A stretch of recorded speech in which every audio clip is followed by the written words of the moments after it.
ನಮಸ್ಕಾರ. ಇವತ್ತಿನ ನಮ್ಮ ಚರ್ಚೆಗೆ ಸ್ವಾಗತ. ನಮಸ್ಕಾರ. ನಮ್ಮ ಮುಂದೆ ಒಂದು ಡಾಕ್ಯುಮೆಂಟ್ ಇದೆ. ನೋಡಿದೆ. ಇದರಲ್ಲಿ ಬರೀ ಅಂಕಿ ಸಂಖ್ಯೆಗಳೇ ಇವೆ ಅಲ್ವಾ, ಪ್ಲಾನ್ ಥರ. ಹೌದು, ಕೇವಲ ಅಳತೆಗಳು ಅಷ್ಟೇ. ಆದ್ರೆ ಈ ಸಂಖ್ಯೆಗಳ ಹಿಂದೆ ಒಂದು ದೊಡ್ಡ ಕತೆನೇ ಅಡಗಿದೆ ಅಂತ ನನಗನ್ಸತ್ತೆ. ಓ, ಹಾಗಾ? ಸ್ವಾರಸ್ಯಕರವಾಗಿದೆ. ಈ ಮನೆಯನ್ನು ಕಟ್ಟಿಸಿದ ವ್ಯಕ್ತಿಯ ಜೀವನ ಶೈಲಿ ಹೇಗಿರಬಹುದು ಅಂತ ಈ ನೀಲನಕ್ಷೆಯನ್ನೇ ಬಳಸಿ ಪತ್ತೆ ಹಚ್ಚೋಣ. ಓಕೆ, ಇದು ತುಂಬಾ ಇಂಟ್ರೆಸ್ಟಿಂಗ್ ಅಪ್ರೋಚ್. ಸಾಮಾನ್ಯವಾಗಿ ಪ್ಲಾನ್ಗಳನ್ನ ನಾವು ಕೇವಲ ಟೆಕ್ನಿಕಲ್ ಆಗಿ ನೋಡ್ತೀವಿ. ಸರಿ, ಎಲ್ಲಿಂದ ಶುರು ಮಾಡೋಣ? ಮೊದಲ ಸುಳುವು, ಅದು ಮನೆಯ ಮಧ್ಯದಲ್ಲೇ ಇದೆ. ಲಿವಿಂಗ್ ಮತ್ತೆ ಡೈನಿಂಗ್ ಜಾಗ. ಹೌದು, 18 ಅಡಿ ಉದ್ದ, 14 ಅಡಿ ಅಗಲ. ಎಕ್ಸಾಕ್ಟ್ಲಿ. ತುಂಬಾ ದೊಡ್ಡದು. ಮಧ್ಯದಲ್ಲಿ ಯಾವುದೇ ಗೋಡೆಗಳಿಲ್ಲ. ಇದೊಂದು ಸಂಪೂರ್ಣವಾಗಿ ತೆರೆದ ಜಾಗ. ಹೌದು, ಇದನ್ನೇ ಇವತ್ತಿನ ಆರ್ಕಿಟೆಕ್ಚರ್ ಭಾಷೆಯಲ್ಲಿ ಓಪನ್ ಪ್ಲಾನ್ ಡಿಸೈನ್ ಅಂತಾರಲ್ಲ, ಅದೇ. ಕರೆಕ್ಟ್. ಅಂದ್ರೆ ಹಾಲ್, ಡೈನಿಂಗ್ ಮಧ್ಯೆ ಅಡ್ಡಿ ಇಲ್ಲ. ಎಲ್ಲರೂ ಒಂದೇ ದೊಡ್ಡ ಜಾಗದಲ್ಲಿ ಬೆರೆಯಲು ಅವಕಾಶ. ಇದು ಮನೆಯಲ್ಲಿ ಒಂದು ರೀತಿಯ ಮುಕ್ತ ವಾತಾವರಣ, ನಿರಂತರ ಸಂಭಾಷಣೆಗೆ ಪ್ರೋತ್ಸಾಹ ಕೊಡುತ್ತೆ. ಆದ್ರೆ ಗಮನಿಸಬೇಕಾದ ಅಂಶ ಅಂದ್ರೆ ಈ ಮನೆಯಲ್ಲಿ ಇದೊಂದೇ ದೊಡ್ಡ ಒಳಾಂಗಣ ಸಾಮಾಜಿಕ ಸ್ಥಳ. ಹೌದು, ಆದರೆ ಜೀವನ ಕೇವಲ ಹಾಲ್ನಲ್ಲಿ ನಡೆಯೋಡಿಲ್ವಲ್ಲ. ಖಾಸಗಿ ಜಾಗಗಳ ಕಥೆ ಏನು ಅಂತ ನೋಡಿದ್ರೆ ಅಲ್ಲೇ ಅಲ್ವಾ ಅಚ್ಚರಿ ಇರೋದು. ನಿಜ. ಈ ಇಡೀ ಮನೆಯಲ್ಲಿರೋದು ಒಂದೇ ಒಂದು ಮಲಗುವ ಕೋಣೆ, ಸುಮಾರು 12 ಬೈ 11 ಅಡಿ ಅಳತೆಯದು. ಹೌದು. ಇದರ ಅರ್ಥವೇನೋ, ಇದು ಒಂದು ದೊಡ್ಡ ಕುಟುಂಬಕ್ಕಾಗಿ ಕಟ್ಟಿದ ಮನೆಯಂತೂ ಅಲ್ಲ. ಖಂಡಿತ ಅಲ್ಲ. ಬಹುಶಃ ಒಬ್ಬರು ಅಥವಾ ಇಬ್ಬರು ವಾಸಿಸಲು, ಅಥವಾ ಇದೊಂದು ವೀಕೆಂಡ್ ಗೆಟವೇ ತರ ಇದೆ ಅಲ್ವೇ? ಖಂಡಿತ. ಇದು ನಮ್ಮ ತನಿಖೆಯ ದಿಕ್ಕನ್ನೇ ಬದಲಾಯಿಸುತ್ತೆ. ಇದು ದಿನನಿತ್ಯದ ವಾಸದ ಮನೆಗಿಂತ ಪ್ರಕೃತಿಯ ಮಡಿಲಲ್ಲಿ ವಿಶ್ರಾಂತಿ ಪಡೆಯೋಕೆ ಅಂತಾನೆ ಕಟ್ಟಿದ ಮನೆಯಂತೆ ಕಾಣ್ತಾ ಇದೆ. ಹೌದು. ಹಾಗಾದ್ರೆ ಆ ಲಿವಿಂಗ್ ಏರಿಯಾದ ಮಹತ್ವ ಇನ್ನೂ ಹೆಚ್ಚಾಗುತ್ತೆ. ಅದು ಕೇವಲ ಹಾಲ್ ಅಲ್ಲ, ಅದೊಂದು ವೇವಿಕೆಯ ತರಹ, ಹೊರಗಿನ ಪ್ರಪಂಚಕ್ಕೆ ತೆರೆದುಕೊಳ್ಳುವ ಒಂದು ಜಾಗ. ಇಲ್ಲಿಂದಲೇ ವಿಷಯ ನಿಜವಾಗಿಯೂ ಸ್ವಾರಸ್ಯಕರ ಆಗೋದು.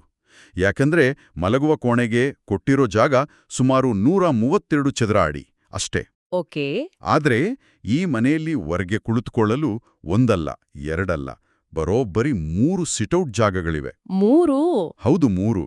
ಇವುಗಳ ಒಟ್ಟು ವಿಸ್ತೀರ್ಣವೇ 300 ಚದರಡಿಗಿಂತ ಹೆಚ್ಚು. ಓ ಮೈ ಗಾಡ್! ಅಂದ್ರೆ ಮಲಗುವ ಕೋಣೆಗಿಂತ ದುಪ್ಪಟ್ಟು ಜಾಗವನ್ನ ಮನೆಯ ಹೊರಗೆ ಸಮಯ ಕಳೆಯೋಕೆ ಅಂತಾನೆ ಮೀಸಲಿಟ್ಟಿದ್ದಾರೆ. ಅದೇ ಅದ್ಭುತ ಅಲ್ವಾ? ಇದು ಕೇವಲ ಡಿಸೈನ್ ಅಲ್ಲ, ಇದೊಂದು ಜೀವನ ಶೈಲಿಯ ಸ್ಪಷ್ಟ ಘೋಷಣೆ.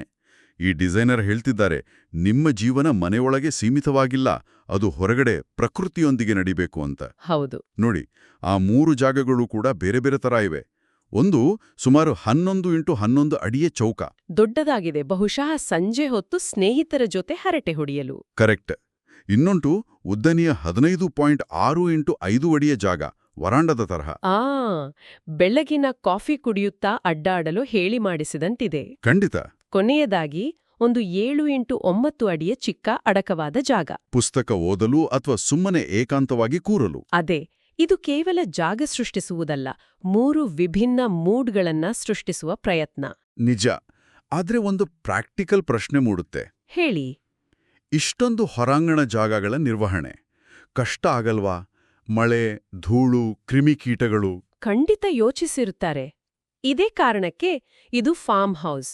ಸಿಟಿ ಅಪಾರ್ಟ್ಮೆಂಟ್ಗಳಲ್ಲಿ ನಾವು ಬಯಸುವ ಕಂಟ್ರೋಲ್ಡ್ ವಾತಾವರಣ ಇಲ್ಲಿ ಸಿಗಲ್ಲ. ಪ್ರಕೃತಿಯೊಂದಿಗೆ ಹೊಂದಿಕೊಂಡು ಹೋಗ್ಬೇಕು. ಹೌದು. ಬಹುಶಃ ಆ ಉದ್ದನೆಯ ವರಾಂಡಕ್ಕೆ ಛಾವಣಿ ಇರ್ಬೋದು, ಮಳೆಯಿಂದ ರಕ್ಷಣೆ ನೀಡಲು.